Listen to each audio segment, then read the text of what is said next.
Caros irmãos e irmãs em Cristo, quem vos fala é Dom Pedro Cunha, bispo diocesano da Campanha. Hoje é domingo, dia 24 de março, e nós estamos celebrando o Domingo de Ramos e da Paixão do Senhor, cujo evangelho é o de Marcos 14, de 1 a 47. O relato da paixão este ano do evangelista Marcos, que diz assim: faltavam 2 dias para a Páscoa e para a festa dos ázimos. Os sumos sacerdotes e os mestres da lei procuravam um meio de prender Jesus à traição para matá-lo. Eles diziam: não durante a festa, para que não haja um tumulto no meio do povo. Jesus estava em Betânia, na casa de Simão, o leproso. Quando estava à mesa, chegou uma mulher com um vaso de alabastro, cheio de perfume de nardo puro, muito caro. Ela quebrou o vaso e derramou o perfume na cabeça de Jesus. Alguns que estavam ali ficaram indignados e comentavam: por que esse desperdício de perfume? Ele poderia ser vendido por mais de 300 moedas de prata, que seriam dadas aos pobres. E criticavam fortemente a mulher.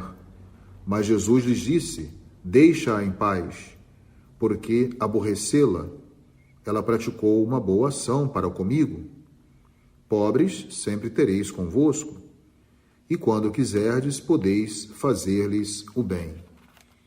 Então, caríssimos irmãos e irmãs, hoje a narração da paixão de Jesus, como vocês podem perceber, participando da Santa Eucaristia, assume o ponto culminante da liturgia da palavra, nesse dia que nós iniciamos a Semana Santa.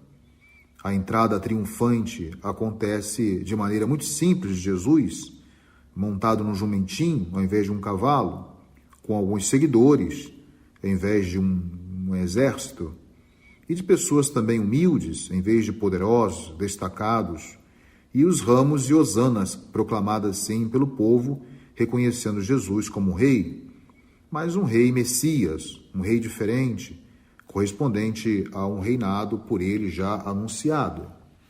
Então, é uma característica muito interessante essa de observarmos essa humildade de Jesus, se diferenciando de todos os reis da face da terra.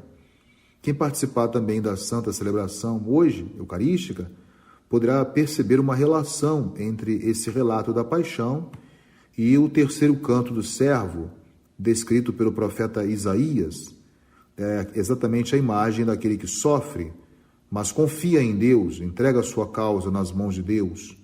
É um canto misterioso, mas que nós lemos, sem dúvida alguma, à luz da missão e da vida de Jesus. Hoje, nesse Domingo de Ramos e da Paixão, na verdade, nós entramos com Jesus também em Jerusalém. É uma entrada carregada de simbolismo e gestos profundos. Ele entra como um rei mais humilde, como falei, sem pompas, e é reconhecido também pelo povo, mas será também condenado. Ou seja, aquele que veio nos libertar, ele será condenado sem usar de violência. Então Jesus, portanto, temos a imagem também dele estar à mesa e a sua morte ela está sendo tramada enquanto Jesus está fazendo a refeição. E um de seus discípulos tem seu coração convertido ao mal, pelo poder do dinheiro, pela ganância que destrói. E mesmo assim, estando junto ao lado do Mestre Jesus, e o Mestre, portanto, como nós vimos no relato da paixão de hoje, ele sofre a morte, mas não será dominado pelas trevas, né?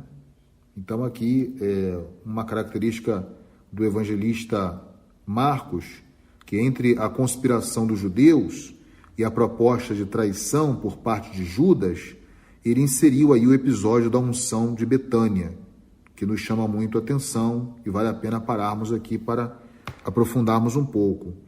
A tradição, então, conservou também esses pormenores da cena, essa cena de Betânia, na casa de Simão, como nós vimos no relato da paixão, apelidado o leproso, talvez porque fora curado de uma forma de lepra. Mas a atenção do narrador, ela é polarizada pelo gesto excepcional desta mulher, que não vai ser entendido por muitos. Ela entra na sala dos convivas, onde as mulheres geralmente não eram admitidas, senão que para poder servir, Mas ela traz esse frasco de alabastro e derrama sobre a cabeça de Jesus um perfume que é precioso e ao mesmo tempo genuíno. O texto aí fala exatamente do nardo, né? Então, segundo Jesus, a mulher cumpriu, assim, de maneira profética, o que era mais urgente, ou seja, a antecipação de um gesto de piedade para com o morto. Então, deste modo, a sua ação não se limita a ser um simples sinal de estima e veneração, mas faz parte do anúncio evangélico, que tem como conteúdo essencial a própria morte de Jesus. Então, este relato também acerca dos preparos da Páscoa ou da ceia pascal, que nós ouvimos também, faz parte dessa perspectiva teológica, podemos dizer assim, do evangelista Marcos, que quer, sem dúvida alguma, definir o sentido da morte de Jesus, né? Então, ou seja, a ceia está aí presente, como vai ser o memorial desse momento marcante na história e na vida de Jesus, que será a sua morte, mas, como nós sabemos, não somente a sua morte, mas também a vitória sobre a morte, sobre o pecado e a morte. O evangelista ainda sublinha ou enquadra a instituição da ceia eucarística, mas entre os dois anúncios proféticos de Jesus, né? Como nós falamos, a traição de Judas e a negação e dispersão dos discípulos. Vamos ver a negação de Pedro, né, e a dispersão dos discípulos. Assim, Jesus ele se verá verdadeiramente abandonado nesse drama final, como nós sabemos, e depois segue-se a denúncia da traição de Judas. Então, a insistência de Jesus põe aí em relevo o aspecto escandaloso da traição, do grupo, né, dos amigos de Jesus, dos discípulos de Jesus mais íntimos, um dos 12, né, daquela comunidade, que no projeto de Jesus devia ser a garantia do futuro novo. Mais uma velada aí alusão, né, ao Salmo 41, que será utilizado pelo próprio evangelista, até meu amigo, em quem eu confiava, que comia de meu pão, me acometeu traiçoeiramente. Então esse salmo ajuda, portanto, a comunidade primitiva a dar um sentido religioso a esse gesto absurdo de Judas Iscariotes. Mas aí nós temos uma imagem bonita que é o ai profético de Jesus. Lembramos aí o capítulo 14, versículo 21, né? O Filho do Homem vai ser entregue, como está escrito a respeito dele. Mas ai daquele homem por quem foi traído. Então aí uma imagem, né? É esse segundo ai do Evangelho de Marcos que aparece aí, esse ai profético de Jesus, né? Esta expressão severa a respeito de Judas, né? Que está unida a um provérbio muito utilizado na época também. Melhor seria para ele se não tivesse nascido, né?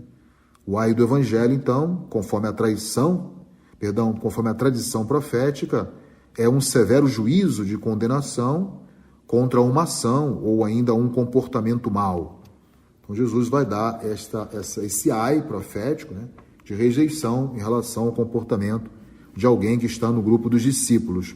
Mas para concluir esse relato da paixão tão longo do evangelista Marcos, não podemos aqui nos deter devido ao tempo, né, em todos os pormenores desse relato da paixão, é o olhar de Jesus. Como Jesus vê tudo isso, né, todo esse cenário da paixão descrito pelo evangelista Marcos.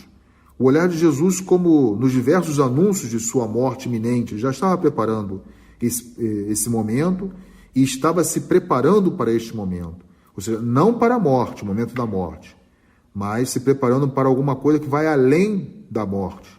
Ou seja, a inauguração de um tempo novo. Esse tempo novo que é inaugurado com muita esperança.